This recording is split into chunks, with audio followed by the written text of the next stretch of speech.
Today I'll be talking about the different types of bandaging.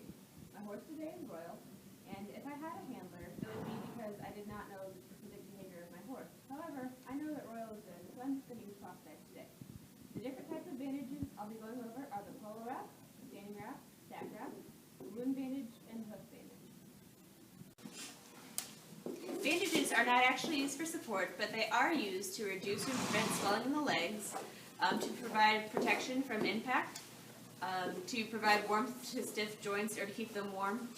And sometimes they're used for shipping, but they shouldn't be done commercially because most commercial shippers won't let you. And they also shield from contamination when you have a wound. When bandaging, it's very important to keep safety in mind. You should always choose the right bandage for the right purpose. And it should only be left on for 10 to 12 hours at the maximum, unless you're using polo wrap, and those are just typically used while you're exercising the horse. Another thing to keep in mind is your position around the horse.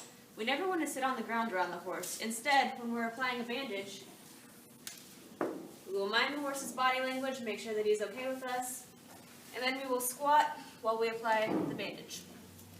Always be sure to monitor your horse's body language and how he is feeling at any point in time. And be sure to practice often because a poorly wrapped bandage can cause injury. The first bandage I'll be demonstrating today is called a polo wrap. It's made of this fleece/felt material and is secured with the Velcro, which is on the inside of the wrap right now. If the Velcro is not sufficient, we often use masking tape and a strip along it to keep it more secure on the horse's leg. Polo wraps are used in certain disciplines to keep heat in the leg and also to protect the fetlocks during work. However, we never want to use it in a wet environment because it can grab moisture and keep it on the leg, and can also make it easier for the bandage to come off and potentially damage the horse. To apply the polo wrap, we're going to roll it to the outside, starting just below the knee. We're going to create a V down here in front of the fetlock and cup the back of the fetlock, and then roll our way back up. While I'm doing this, I want to make sure that it's in even, steady lines and that it's not wrinkling. So to demonstrate this, I'll get down, put it on the horse's front leg, watch his body language for safety, and then start below the knee. And as I'm wrapping, I'm just going to make sure that it's not wrinkled, that it's even, that the pressure is even, and that it looks appealing to the eye. So now I'm going to cut the fetlock, creating that V I mentioned, and begin working my way up. You can see the V here.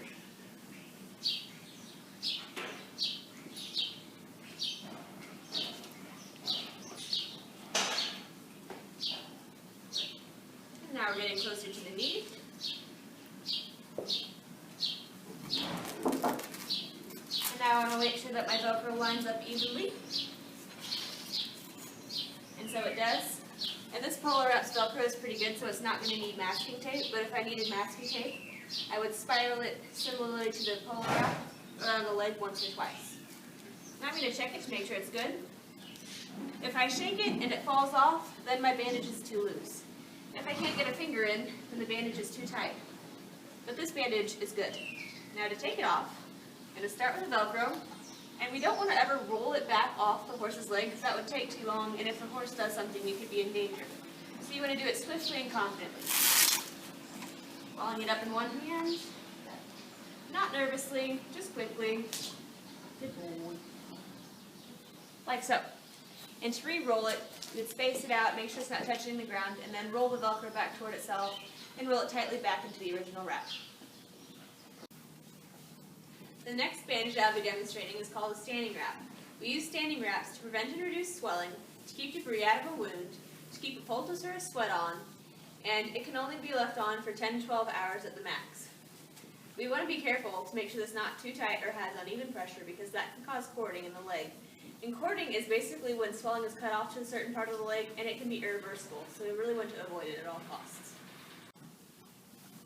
Some common materials for a bandage, it comes in two parts. You have the first layer, such as the pillow wrap that I have here, and you want it to be clean, and you want it to have like no rips and tears, and you want it to be thick and easy to put on.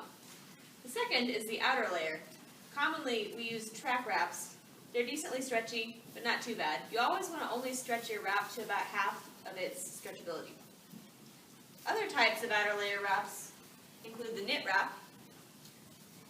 You can see that it's more stretchy than the track wrap.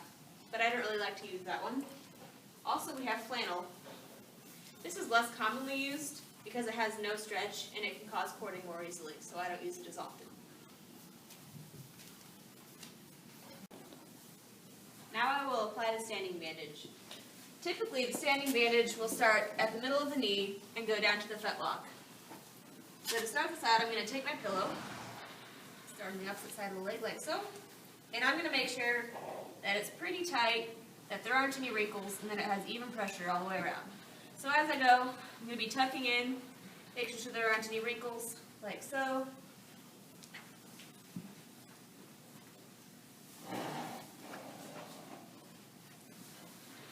That is how you apply the outer layer. Now I'll take my track wrap, start in the middle.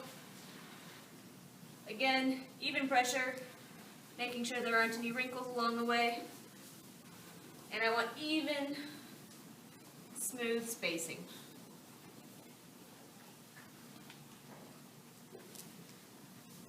Pulling with even pressure as I go around the leg.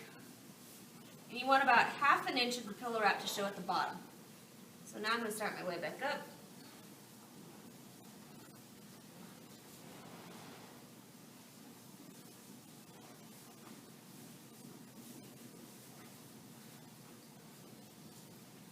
And you want about ½ inch of pillow wrap to show at the top.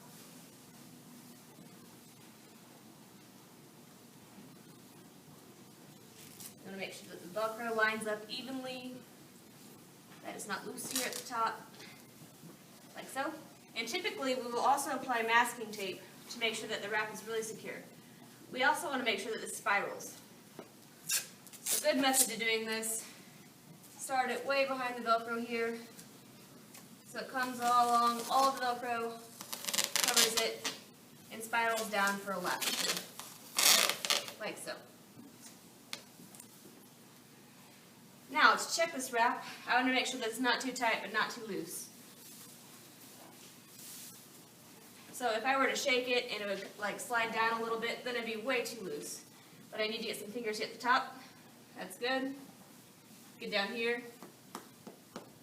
It has an even sound all the way down as I tap it. Go over it again, make sure there aren't any wrinkles. And it looks pretty good. Now to take it off, we're going to work in reverse order. And like with the polo, we're going to take it off quickly but confidently because we don't want to re-roll it as we go, because that would just take too much time. It could potentially put us in danger with the horse. So we're going to undo the masking tape, and do the Velcro. Line it up on our hand, and then the pillow. And that is how you apply and remove a standing wrap. The next wrap I will be demonstrating is called a stack wrap. It's similar to a standing wrap, only it also incorporates the top half of the leg, above the hock or the knee.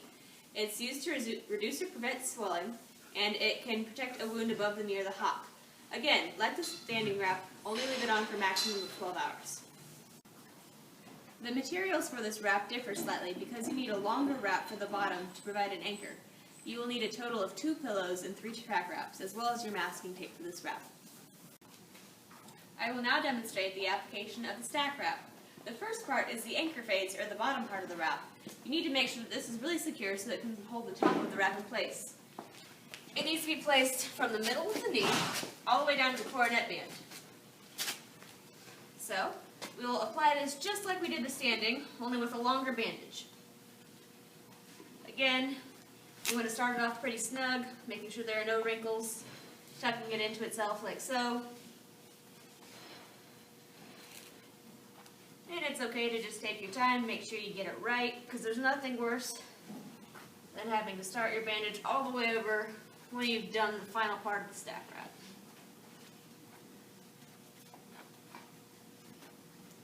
There we go, and now I'll start with the track.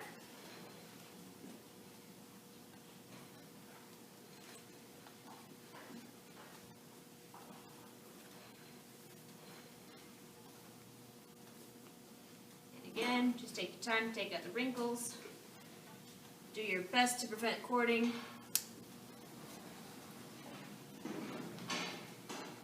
Even spacing, even pressure. no wrinkles. And you can leave an inch to a half an inch down at the bottom before starting way back up to the top, like so.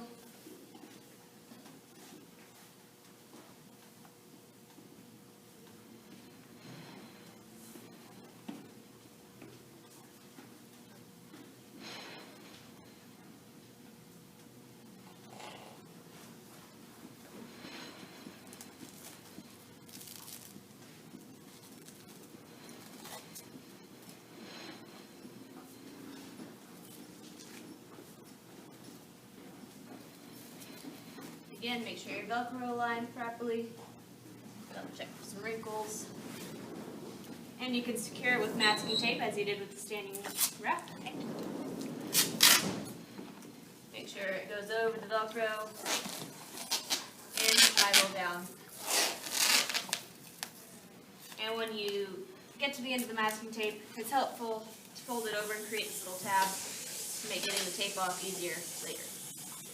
And that's the anchor phase. The second phase of the stack wrap involves putting the bandage on the top of the leg.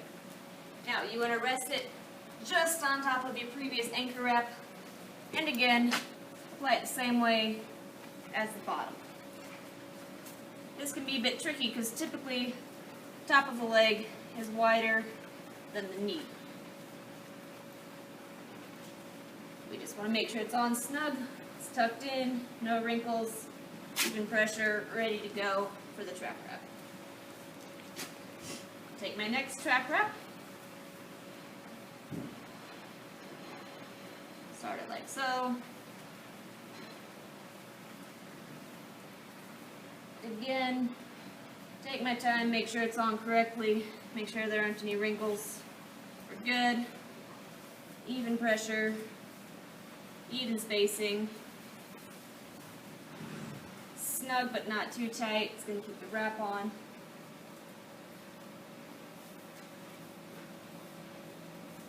Leave about 1/4 inch at the knee.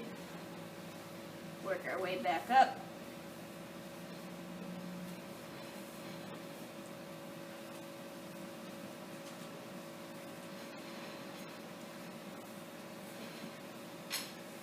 Leave about 1/2 inch at the top.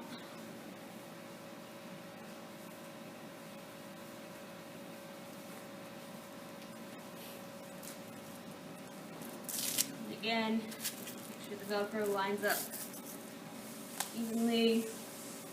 Check for wrinkles before you do anything else. Looks good. Take my masking tape. Same thing with the spiral.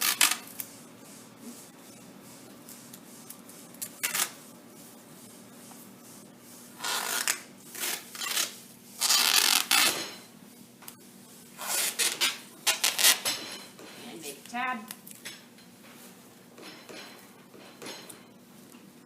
Like so. And that's the second stage of the stack wrap.